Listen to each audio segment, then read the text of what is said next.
Olá pessoal, todos bem? Espero que sim. Eu sou Vitor Fernandes e bem-vindos a mais um Rolê Atemporal, uma produção aí do Atemporalizado Núcleo de Produções. E ainda estamos em fevereiro, então ainda estamos falando sobre história contemporânea. Atenção, hein? Ainda não acabou, só muda em março. Bom, hoje a gente está aqui para falar sobre um assunto que já foi falado no início do mês, mas agora é um assunto dentro daquele assunto. Acho que deu para entender, né? Bom, você vai entender já já. Vamos lá, ó. Hoje a gente está aqui para falar sobre cultura pop e Guerra Fria, como a Guerra Fria influenciou a cultura pop ali do final do século XX, né, segunda metade do século XX, com esse conflito entre Estados Unidos e o RSS. Roteiro e pesquisa pela Bianca Souza, amiga nossa aí do Atemporalizado Núcleo de Produções, e apresentação por mim, Vitor Fernandes, como vocês já bem sabem. Vamos lá?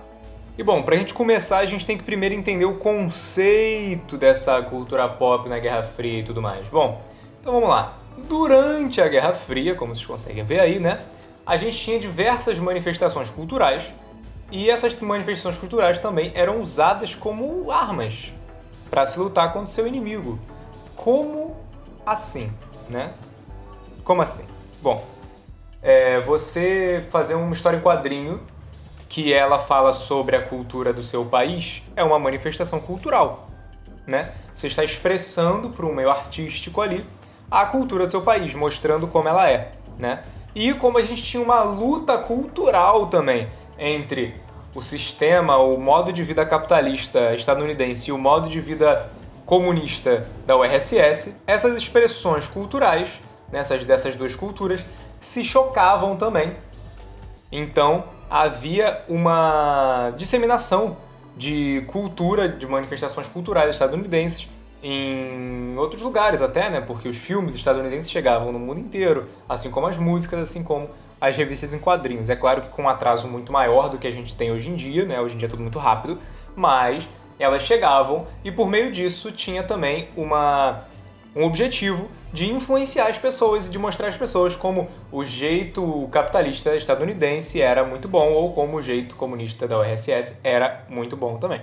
Bom, essas manifestações, como eu já disse, né, elas estão muito presentes do lado dos Estados Unidos. A gente tem aí a Marvel, a Disney e outras grandes empresas que fizeram diversas publicações em quadrinhos, em filmes, que pregavam a vida estadunidense como sendo algo ótimo, algo maravilhoso e tudo mais, né? Expressando a cultura como se fosse magnífico e superior. Né? Como eu disse, em músicas, filmes, HQs e em outros meios que eram dominados por essa indústria. Né? Esses meios, não necessariamente eles eram monopolizados pelos Estados Unidos, é claro, a gente tem a música brasileira na segunda metade do século XX, que é magnífica, incrível, né? Expoentes absurdamente incríveis, mas é óbvio, a música estadunidense ela sempre foi extremamente disseminada, né? Não que de outros lugares do mundo também não sejam, mas era um mercado que eles já tinham, aonde eles já tinham muita voz, digamos assim, né? Muito espaço, né? Bom, aí a gente tem as histórias em quadrinhos, né? Vamos lá. Bom, as histórias em quadrinho elas não saíram impunes. Era normal a gente ter em pauta nas histórias em quadrinhos questões que estavam presentes na Guerra Fria. Guerra armamentista, corrida espacial, o medo de uma guerra nuclear, paz armada, louco, não teve guerra, paz armada, corrida espacial, o medo de uma guerra nuclear, de uma bomba nuclear explodir em cima da sua cabeça. A gente tem esse tipo de coisa muito em pauta nos quadrinhos nessa época, que são essas influências, né, relacionadas a essas histórias. E essas influências, elas marcaram e estão relacionadas à origem de alguns heróis, né, de alguns super-heróis que a gente conhece aí hoje em dia da Marvel, e que são muito famosos até hoje, né? E dois exemplos que a gente tem aqui são o Quarteto Fantástico e o Incrível Hulk. Bom, e qual o caso específico do Quarteto Fantástico? O que acontece, né? Bom, o Quarteto Fantástico, né, da Marvel, como a gente sabe, a Marvel que estava aí muito presente lançando quadrinhos dos anos 50, 60, 70, lançou o Quarteto Fantástico em 65 e já na primeira edição, lá para a página 11 da primeira edição, ela deve estar passando aí para vocês, há uma referência à corrida espacial que está rolando entre a URSS e os Estados Unidos, né? Isso foi só 4 anos depois que o Yuri Gagarin fez a primeira viagem pelo espaço, né? E o Quarteto Fantástico, né, essas 4 pessoas, eles vão para o espaço justamente para fazer uma pesquisa sobre raios cósmicos e tal. E aí eles querem fazer essa pesquisa primeiro, por quê? Porque os comunistas não podem vencer, os comunistas não podem pesquisar essa parada antes dos estadunidenses. Então, o Quarteto Fantástico surgiu, né, porque eles só foram para o espaço por causa disso, tão rápido assim, sem preparo. O Quarteto Fantástico só surgiu porque a corrida espacial, a Guerra Fria estava acontecendo. Já no caso do Incrível Hulk, né, que é diferente, a gente tem aí em 62 o lançamento do Hulk, né, não era o Incrível Hulk ainda, era só Hulk, né, e o responsável pelo acidente com Bruce Banner, o responsável pelo acidente com raios gama e tudo mais, foi o assistente do Bruce, um cara chamado Igor, que na verdade era um espião da Iugoslávia, quando ainda existia uma Iugoslávia, né, para se contar a história. A Iugoslávia, inclusive, para você que tá meio perdidão, que você não sabe direito onde é que fica, a Iugoslávia, na real, ela era um conjunto do que hoje em dia são vários países, né? Eu vou falar aqui, vou pegar minha colinha aqui para ler para vocês, e aí a gente vai dar aquela acelerada no áudio também, vai acelerar o vídeo para não ficar muito chato, né? Vamos lá. A Iugoslávia era formada pela Sérvia, Montenegro, Croácia, Eslovênia, Bósnia-Herzegovina, Macedônia, Voivodina e Kosovo, chamada República Federativa Popular da Iugoslávia, e posteriormente seria nomeada República Socialista Federativa da Iugoslávia e seguiu o modelo socialista pertencendo ao bloco soviético. Então a gente consegue observar facilmente nessa HQ, por exemplo, do Hulk, né, essa corrida por tecnologia que poderia se tornar arma, né? Tecnologia dos raios gama, isso poderia se tornar uma arma contra o seu inimigo, né? Então a gente tem aquela parada de paz armada aí, né? E essa corrida armamentista. E é claro, ambos os quadrinhos apresentam o medo de uma tensão nuclear e o medo de uma guerra nuclear. Em ambos os quadrinhos, os personagens estão estudando conceitos meio desconhecidos, raios cósmicos, raios gama, etc. Coisas que poderiam se tornar com potenciais nucleares de repente, né? Havia essa tensão, havia esse medo, havia esse pensamento na cabeça das pessoas. Então vamos seguir aí, né? Bom, aí a gente tem esse conflito dentro do cinema. O cinema não ficou de fora, é claro que não, uma mídia tão importante, a sétima arte, né? Olá, amante da sétima arte. Também foi palco dessa batalha velada entre os modelos ideológicos capitalistas e comunistas, né? E um tema muito recorrente dentro dos filmes é a Segunda Guerra Mundial. Por quê? Porque aí você consegue contar, né, a diferença, né, de papel, de exaltação, quem foi mais importante, etc., de cada potência. Quem acabou com o nazismo? Nos filmes estadunidenses, os Estados Unidos. Nos filmes soviéticos, a URSS. E por aí vai, né? Aí a gente tem alguns filmes para falar sobre isso, né? A gente tem A Queda de Berlim, O Desafio das Águias e 007. 007 todo mundo conhece, né? Bom, vamos falar um pouquinho sobre esses filmes, começando pela Queda de Berlim. Vamos lá.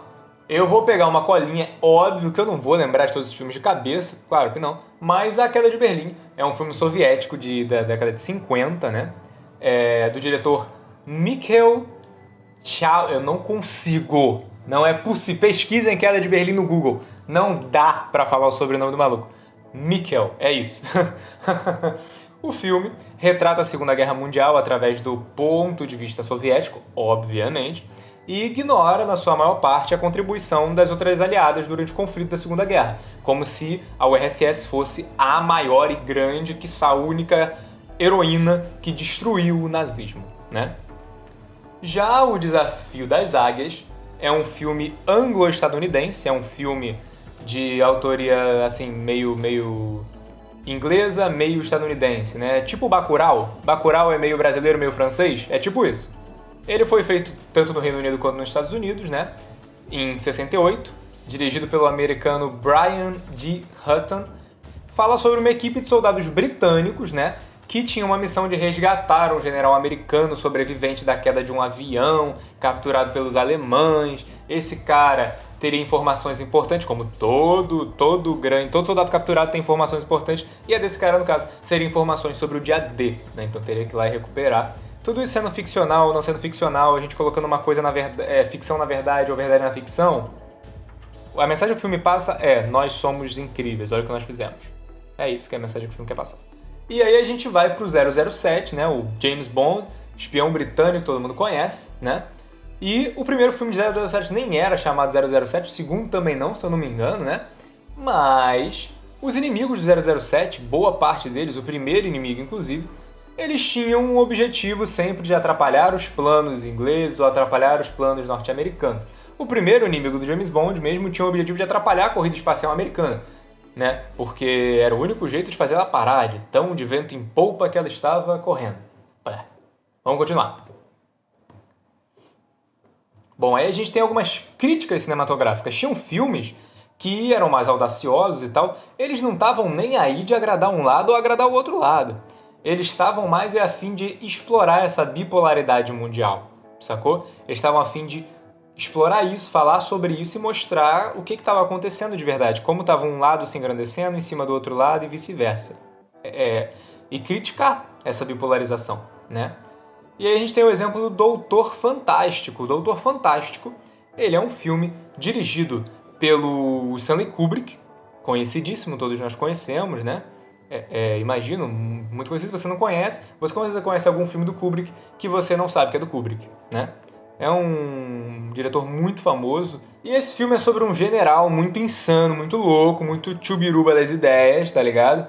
Que ele acha que os comunistas querem dominar o mundo e tudo mais, e aí ele dá a ordem de bombardear a Rússia e começa uma guerra nuclear.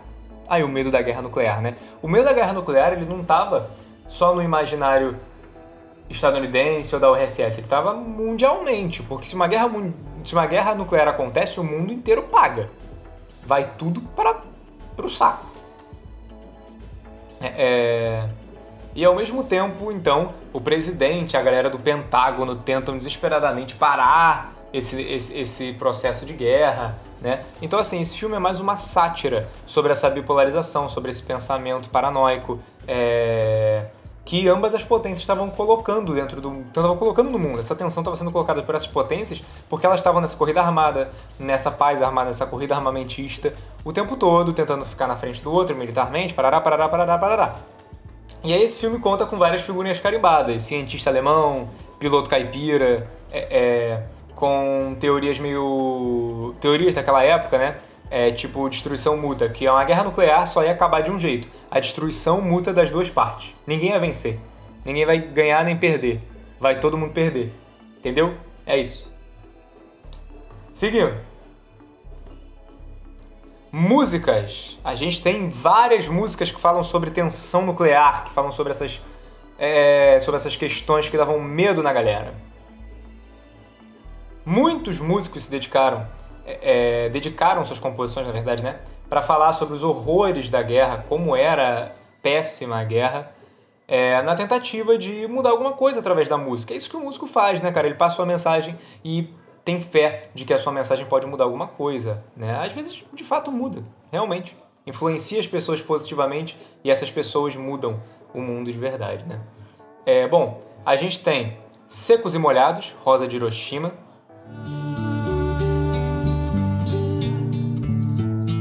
Da Rosa de Hiroshima, rosa hereditária. A gente tem aí Black Sabbath, Electric Funeral, Black Sabbath. Reflex in the sky, warn you, you're gonna die. Storm coming, you better. E a gente tem também Bob Dylan, grande Bob Dylan, A Hard Rain's a Gonna Fall. Where have you been, my blue-eyed son? And where have you been, my darling young one? E aí, se vocês quiserem saber a tradução das músicas, por exemplo, do Black Sabbath e do Bob Dylan, a gente vai deixar aí na descrição o link das traduções, tá? Mas assim, só pra vocês terem uma ideiazinha, Electric Funeral do Black Sabbath, ele fala mais ou menos assim, reflexo no céu lhe avisa que você vai morrer, vem a tempestade, é melhor você se esconder. Da onda atômica, clarões no céu transformam casas em pocilgas, transformam pessoas em barro, ou seja, claramente falando sobre ameaça, né? O medo de uma bomba nuclear, o medo de uma guerra atômica, né? Bom, conclui-se que muita coisa, obviamente, mudou de lá pra cá, dessa época pra cá. Os discursos, as mensagens hoje em dia são diferentes, as guerras hoje em dia são diferentes, mas a Guerra Fria influenciou muito no surgimento de criações de músicas, filmes, franquias. 007 tem, sei lá, 18 filmes. Ou mais, eu sei lá quantos filmes, tem muito filme de 007, muito, milhões.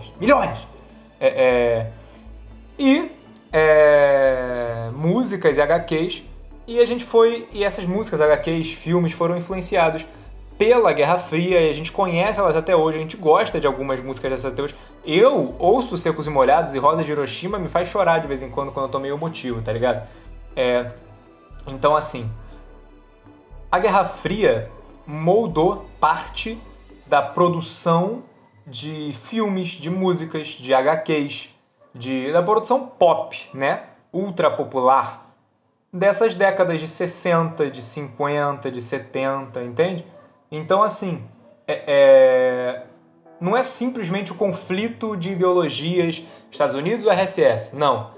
É algo que influencia o que o povo escuta na rádio, o que o povo lê, que ele compra na banca, né? O que o povo vê no cinema, sabe? Por isso que ainda assim é uma guerra, né? Ela é travada dessas formas, sem um conflito armado direto, né? Bom, aí nossas referências bibliográficas, essas referências estarão aí também na descrição do nosso vídeo para vocês conferirem. Algumas delas têm link para vocês acessarem e lerem se vocês quiserem, tá bom?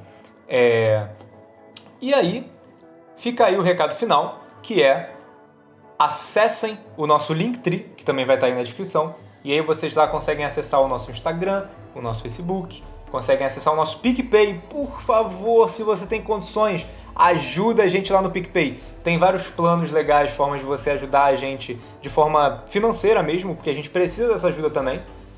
Caso você siga o Atemporalizado Podcast no Instagram, você viu que eu postei esses dias um Reels de mim editando o último podcast. E nossa, quanto trabalho, como eu queria ter dinheiro pra conseguir pagar alguém pra fazer isso, sabe?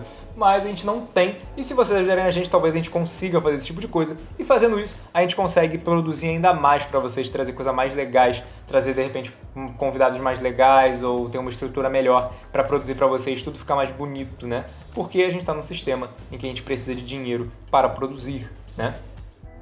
Bom, muito obrigado por assistir mais esse rolê temporal, muito obrigado por estar até aqui. Se você está até aqui, deixa o like, o comentário, se você quiser, compartilha com a galera, compartilha por favor, e se inscreve no nosso canal, se inscreve no nosso canal, e muito obrigado, tá bom?